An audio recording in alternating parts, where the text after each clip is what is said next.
Metals and non metals को, है ना, जो कि आज का एक बिल्कुल ही नया टॉपिक है। ठीक है, आपकी एनसीईआरटी बुक का ये 3rd चैप्टर है ना, metals and non metals. So let us start the metal and non metal. सबसे पहले इंट्रोडक्शन पार्ट।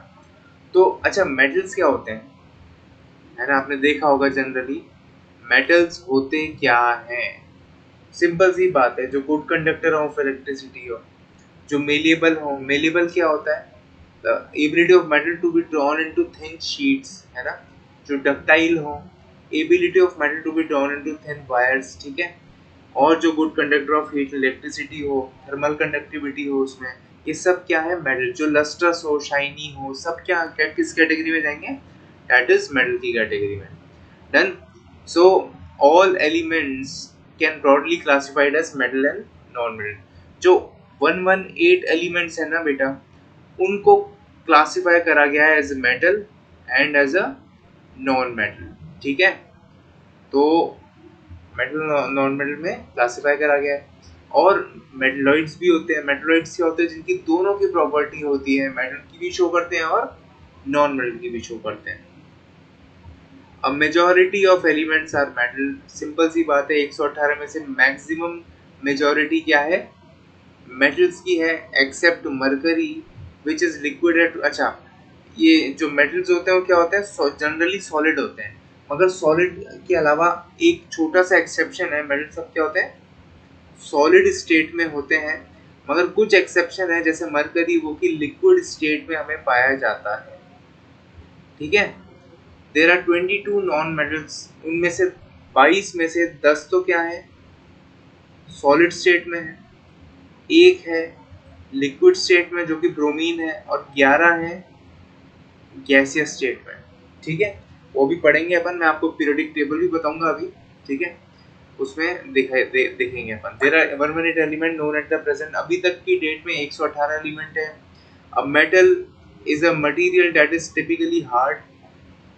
मेटल की डेफिनेशन बता रहा है, जो हार्ड होते हैं, ओपेक होते हैं, शाइनी होते हैं, and has a good electrical and thermal conductivity. Clear है बेटा? नेक्स्ट मूव करते हैं, नॉन मेटल की बात करते हैं। तो नॉन मेटल क्या होता है? Non metal is a chemical element that mostly lakhs metallic attribute. जिसमें मेटेलिक एट्रीब्यूट्स नहीं होते या लैक करते हैं, उसको हम क्या बोलते हैं? That is non metal. Clear है? जुड़ चुके हैं क्लास में 28 स्टूडेंट्स। और मैं वापस से बताना चाहूँगा, मैंने कुछ डीबीपीज अपलोड करी है आज आधे पौन घंटे पहले, मतलब 1 घंटे पहले। सो उसको आप आज जाकर जरूर से जो है वो अपने घर पे सॉल्व करना। ठीक है, अपने घरों पे सॉल्व करोगे और तो कहाँ करोगे, मगर आज रात तक ट्राई करना, स्टार्ट कर देना। काफ़ी मतलब विद इन 2 वीक्स तक की मैंने आपको डेडलाइन दी है, तो इजीली आप धीरे धीरे करते करते करते करते रहना। ठीक है, और जिन बच्चों ने पहले की डीबीपीज नहीं सॉल्व करी थी, वो भी अच्छे से कर लेना। डन। आगे बढ़ते हैं भाई। फिजिकली जो नॉन मेटल होते हैं, it tends to be highly volatile, है ना। वोलाटाइल क्या होता है बेटा? जो इस इजीली वेपराइज हो जाता है। ठीक है, हैव लो इलास्टिसिटी, जिसकी लो इलास्टिसिटी होती है, और they are good insulator of hidden electricity. जो कि कंडक्ट नहीं करते, तो हम उसको किस कैटेगरी में रखेंगे? इंसुलेटर की कैटेगरी में। Chemically they have high tendency of electronegativity. यानी कि इलेक्ट्रोनेगेटिविटी क्या होती है वो बता देता हूँ आपको। उससे पहले मैं मेटल की इलेक्ट्रोपॉजिटिविटी बताता हूँ। तो चलते हैं इस वाली स्लाइड में। पहले मैं आपको बताता हूँ इलेक्ट्रोपॉजिटिवनेस क्या होता है। तो मेटल्स इलेक्ट्रोपॉजिटिव होते हैं, मतलब कोई भी मेटल होगा, फॉर एग्जांपल ले रहा हूँ मैं, सोडियम है, इसका एटॉमिक नंबर कितना है? 11। इलेक्ट्रॉन भी कितना होगा? 11। तो इसका कॉन्फ़िगरेशन कितना होगा? 2,8,1। Is it has a tendency to lose one electron. इसके पास एक ऐसी टेंडेंसी होती है जिससे कि अपना एक इलेक्ट्रॉन को लूज कर पाए। कर रहा है ना, देखो लूज। अब मैंने यही तो बताया आपको, ये अपना एक इलेक्ट्रॉन को लूज कर रहा है, माइनस कर रहा है अपना एक इलेक्ट्रॉन, और बना रहा है Na+ पॉजिटिव चार्ज। तो इलेक्ट्रोपॉजिटिव हो गया ना। ठीक है, तो डेफिनेशन क्या लिख के आओगे? Electropositiveness means the tendency of an atom to lose electron is known as electropositiveness. ये छोटी सी स्पेलिंग इसमें मिस्टेक है, इलेक्ट्रोपॉजिटिव आएगा। ठीक है, आया समझ में? ओके, तो मैं वापस से आ रहा हूँ इलेक्ट्रोनेगेटिविटी पे। तो इलेक्ट्रोनेगेटिविटी क्या होती है, जैसे जो भी नॉन मेटल है, चिंता मत करो, भी सब मैं आपको वापस से बताऊंगा। नॉन मेटल क्या होते हैं, इलेक्ट्रोनेगेटिव, यानी कि दे gain electron and become negative ions, है ना। मतलब कि वो क्या करते हैं, क्लोरीन है जैसे 17, तो इलेक्ट्रॉन कितने होंगे बच्चा इसमें, 17, 2,8,7, 2,8,7। तो ये क्या करेगा, अपना एक इलेक्ट्रॉन को लेने की कोशिश करेगा, तो ये क्या बना बैठेगा, Cl माइनस, यानी कि 2,8,8 अब इसका कॉन्फ़िगरेशन हो गया है। तो यानी कि ये नेगेटिव, सॉरी ये गेन करेगा, है ना। तो गेन कर रहा है, तो प्लस का साइन आएगा यहाँ पे, किसको गेन कर रहा है, एक इलेक्ट्रॉन को, तो यहाँ पे Cl माइनस आ जाएगा, तो इलेक्ट्रॉन नेगेटिव कहलाएगा, ठीक है। यही एग्जांपल मैंने आपको समझाया है जो मैंने यहाँ पे लिखा हुआ, ठीक है। मैं वापस से बैक टू स्लाइड वहीं पे आ रहा हूँ, छोटा क्विज भी लेकर आया हूँ। तो देखो मैं आपको ये पढ़ाना था ना, low elasticity, good insulator, chemically they tend to have high electronegativity values, ठीक है। अभी बताया मैंने इलेक्ट्रोनेगेटिव क्या होती है, they have a tendency to gain electron, ठीक है। तो इलेक्ट्रोनेगेटिवनेस नेगेटिव होता है वो, और तो और इट गेन और share electron when they react with other elements, ठीक है। ये क्या करता है, अपने इलेक्ट्रॉन्स को क्या करता है, शेयर भी कर सकता है ना, और गेन भी कर सकता है। 22 एलिमेंट्स, देखो 22 में से मोस्ट आर गैसेस, अभी बताया था मैंने, 22 नॉन मेटल में से 22 नॉन मेटल में से 10 सॉलिड स्टेट होती है, एक लिक्विड स्टेट में नॉन मेटल होता है जो कि ब्रोमीन होता है, और 11 होती है गैसेस। तो सबसे ज्यादा नॉन मेटल कौन है, गैसेस, वही सब, helium, neon, argon, krypton, xenon, radon, chlorine, fluorine, oxygen et cetera. तो वो सारी गैसेस यहाँ पे लिखी हुई है, हाइड्रोजन होगी, हीलियम होगी, ये सारी, ठीक है। वन इज लिक्विड, बेटा क्वेश्चन आता है एग्जाम में, ऐसा कौन सा नॉन मेटल है जो कि लिक्विड है, तो आप मरकरी मत लिख के आना, नॉन मेटल पूछा गया है, तो आंसर शुड बी ब्रोमाइन, जिसका शॉर्ट फॉर्म अपन ऐसे सिंबल लिखते हैं Br, ब्रोमीन, ठीक है बच्चा। अरे आ गया है ना समझ में, बोलो।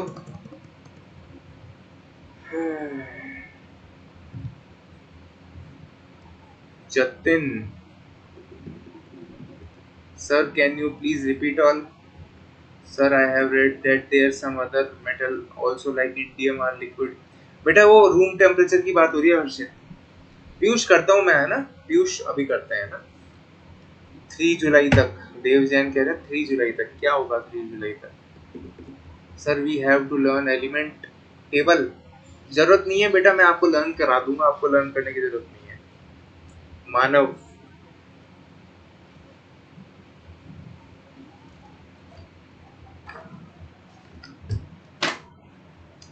ठीक है जी, sir we have to learn element table, नहीं लर्न करनी, मैं करा दूंगा, मानव कहते हैं ब्रोमीन सही जवाब है। हर्षित,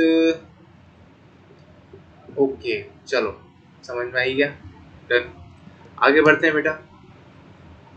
सो यहाँ तक क्लियर है। अब आगे देखो, अ फ्यू आर सॉलिड, है ना, कुछ कुछ सॉलिड होते हैं, कार्बन हो गया, phosphorus, sulphur, selenium, iodine etcetera, ठीक है।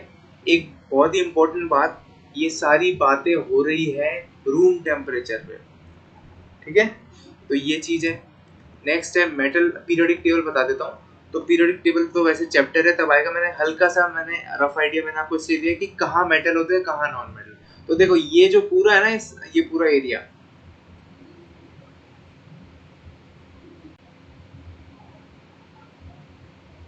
ये पूरा का पूरा होता है मेटल्स का, ठीक है, ये वाला भी इंक्लूडिंग दिस ऑल्सो, ठीक है। बाकी सारे होते हैं यहाँ से नॉन मेटल, ठीक है। ये चीज मेटेलॉइड होते हैं, क्या होते हैं ये सारे मेटेलॉइड, जो मेटल और नॉन मेटल दोनों की प्रॉपर्टी रखते हैं, जो मैंने गोले में मार्क करा है वो सब क्या है, मेटेलॉइड्स, ठीक है। बोरोन से स्टार्ट हो जाता है,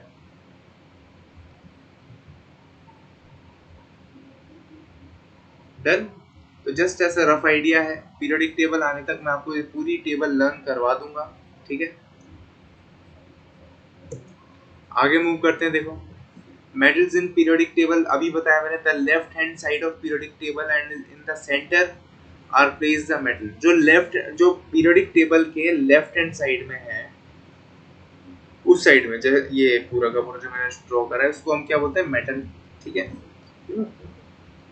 the element close to zigzag line shows the property of both metal and non metal. जो zigzag लाइन है यहाँ पे देख सकते हो आप, ये वाली लाइन, कलरफुल चेंज करता हूँ कलर, है ना, ये zigzag लाइन दिखाई दे रही है, ये इनमें होते हैं मेटेलॉइड्स, ठीक है, बताया मैंने अभी आपको। ओके, दीज आर मेटेलॉइड्स, बता दिया मैंने, बोरोन सिलिकॉन, SI है इसका सिंबल, ठीक है, बोरोन सिलिकॉन जर्मेनियम आर्सेनिक और एंटीमनी, ये सब क्या कहलाते हैं, मेटलॉइड्स। डन बेटा। It may be noted that hydrogen H is an exception because it is non metal. अच्छा, इन सब के अलावा एक एक्सेप्शन भी होता है, दैट इज हाइड्रोजन। हाइड्रोजन अभी भी किस कैटेगरी में डाल रखा है इन लोगों ने, दैट इज नॉन मेटल की कैटेगरी में, ये रहा हाइड्रोजन सबसे पहले नंबर पे, ठीक है। तो ये भी किस कैटेगरी का है, that is non metal. Clear है, ठीक है ना बच्चा। ओके, नेक्स्ट आता है, देखो इट मे बी नोटेड, ये हो ही गया, ठीक है। अब नेक्स्ट स्लाइड लगा रहा हूँ मैं। अच्छा, पहले एक बार इसको लिख लो, पहले ये इम्पोर्टेंट है। आप चिंता मत करो, सारी प्रॉपर्टी आएगी, ये सारा फिजिकल प्रॉपर्टी है, वो सब अपन आराम से देखेंगे। पहले इसको मैं 2 मिनट दे रहा हूँ, लिख लो।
ठीक है, लिख लिया होगा, जल्दी करो थोड़ा। चलो, ऋषि का डन है ना, हर्षित डन,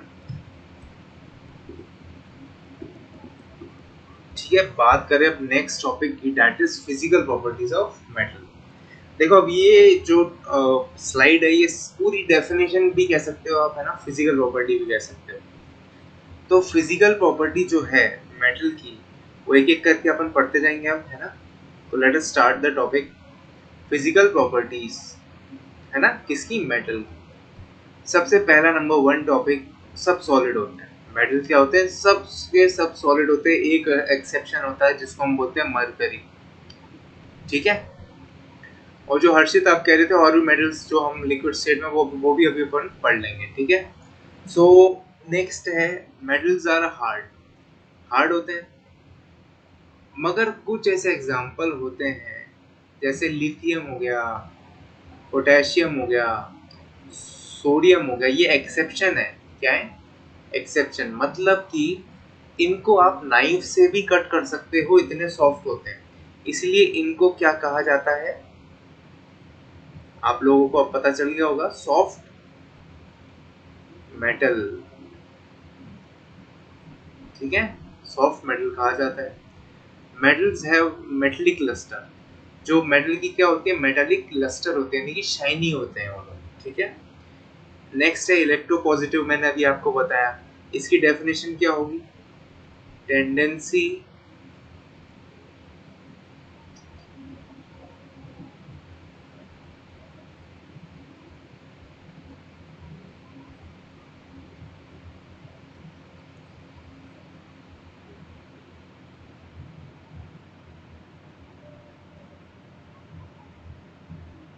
ठीक है, शॉर्ट में लिखा है tendency of metal.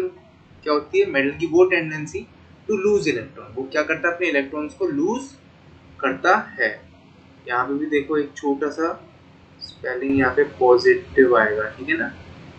Metals are malleable. Metal जो भी होते हैं वो क्या होते हैं? सब मेलिएबल होते हैं, यानी कि it can be beaten into thin sheets. मैंने आपको बताया था प्रॉपर्टीज।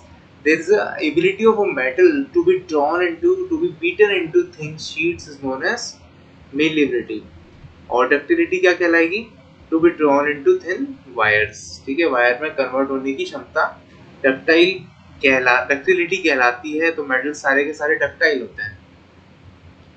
ठीक है, मेटल का क्या होता है? हाई मेल्टिंग पॉइंट होता है, यानी कि वो उसका, डेफिनेट बात है, मेटल है, स्ट्रॉन्ग फोर्सेस ऑफ अट्रैक्शन ज्यादा होंगे, तो उनका मेल्टिंग पॉइंट भी उतना ही ज्यादा होगा। जैसे फॉर एग्जांपल बता रहा हूँ मैं आपको, जो बल्ब वगैरह होते हैं, जो पुराने बल्ब आते थे ना, वो अभी तो एलईडी वगैरह चलती हैं, तो उसमें होती है टंगस्टन। उसमें क्या होता है? टंगस्टन, है ना, जिसका मेल्टिंग पॉइंट काफी ज्यादा होता है, 3500 के लगभग होता है ना, नियर अबाउट। मगर कुछ, तो डेफिनेट बात है मैक्सिमम मेटल्स के हाई मेल्टिंग पॉइंट हो, यानी कि वो पिघलते इजीली नहीं है। मगर इसमें भी कुछ एक्सेप्शन है हमारे पास, जैसे गैलियम है, सीजियम है ना, they have low melting point. इनका क्या होता है? लो मेल्टिंग पॉइंट होते हैं। इतना लो मेल्टिंग पॉइंट होते हैं, जैसे कि हर्षित कह रहा था सर कुछ और होते हैं मरकरी के अलावा, तो बेटा वो इस कैटेगरी में आएगा, गैलियम एंड सीजियम। ये दो ऐसे मेटल होते हैं जो अपने पाम पे भी रख दो ना, आप अपने हाथ पे भी रख दो, तो वो पिघल जाते हैं। क्यों? मैं बताऊं इसका रीजन क्या होता है। क्योंकि इनका खुद का जो मेल्टिंग पॉइंट होता है वो लगभग होता है, मैं लिख देता हूँ, 30 डिग्री सेल्सियस के, 30 to 31 डिग्री सेल्सियस के बिटवीन होता है ना। इसीलिए क्या हो जाता है, अब अपने पाम का टेम्परेचर कितना होता है? अपना बॉडी टेम्परेचर पता है कितना होता है? 37 डिग्री सेल्सियस। और बॉडी टेम्परेचर कितना होता है? 37 डिग्री सेल्सियस। तो बेटा इनका जब मेल्टिंग पॉइंट ही 30 डिग्री सेल्सियस के लमसम है, तो डेफिनेट बातें, वो तो अपने पाम पे रखते हैं, अपने बॉडी पार्ट्स पे रखते हैं, क्या हो जाएगा? पिघल जाएगा, क्योंकि अपना टेम्परेचर खुद ही अपन हॉट है ना। ठीक है, आगे देखते हैं। They melt in palm of the hand, इसीलिए बोला जाता है कि वो क्या होता है? दैट इज लिक्विड हो जाता है। तो देखो, अगर लिखा जाए ना रूम टेम्परेचर, तो आपको लिख के आना है mercury. At 30 degree Celsius about, तो आपको लिख के आना है गैलियम एंड सीजियम। और बताओ कोई डाउट? ऋषि पूछते हैं सर, तो सर सीएफएल में क्या होता है? पर बताया ना आपको मैंने, ये नहीं होता। ठीक है, टंगस्टन तो नहीं होता डेफिनेटली। उसमें पीसीबी होती है ऋषि, है ना, उसमें पीसीबी के थ्रू और चिप्स वगैरह होती हैं, जिसके थ्रू वो ग्लो करता है। चलो डन बेटा। हाँ डेफिनेट बात है, वो गैसेस के थ्रू भी जाता है।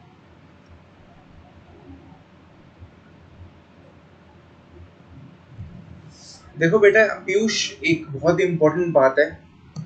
एक बात पीयूष, आप ना बहुत आगे की सोचते हो यार। मैंने अभी सोनोरस पढ़ाया भी नहीं है, फिर भी पूछते हो वुड जो है वो क्या होता है।